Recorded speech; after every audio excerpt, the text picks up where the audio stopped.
শিক্ষা প্রতিষ্ঠানের managing committee হওয়ার সবচেয়ে বড় যোগ্যতা ছিল আওয়ামী লীগের নেতা হইতে হবে।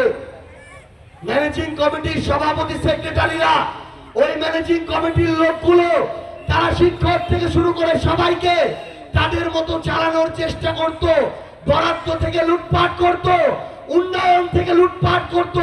আমার শিক্ষার মান দিনে দিনে নষ্ট করে ফেলেছে। আমার এখানে বাবা চাচারা অনেকে আছেন, বয়স 50-এর উপরে। একটা জিনিস শুধু চিন্তা করেন, আপনার সময়ে মেট্রিক পাস করা একজনের যে জ্ঞানের প্রজ্ঞা ছিল, শিক্ষার যে মান ছিল, আজকে অনার্স মাস্টার শেষ করে সেই শিক্ষার মান খুঁজে পাওয়া যায় না।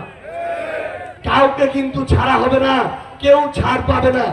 এই জন্য আমি আমার বিএনপির ভাইদের বলি, যদি শিক্ষা প্রতিষ্ঠান ধ্বংস হয়, হাসপাতালের সেবা না পাওয়া যায়, হাসপাতালের ওষুধ লুট করা হয়, হাসপাতালের খাবারের টাকা লুট করা হয়, রাস্তার উন্নয়ন থেকে টাকা চাঁদাবাজি করা হয়, যদি 1 নম্বর ইটের জায়গায় 3 নম্বর ইট দেওয়া হয়, শুধু জামায়াত এনসিপি নয়, আপনি বিএনপির ভাই, আপনাকে দুর্ভোগের মধ্য দিয়ে যেতে হবে, আপনার জীবন অতিষ্ঠ হয়ে যাবে।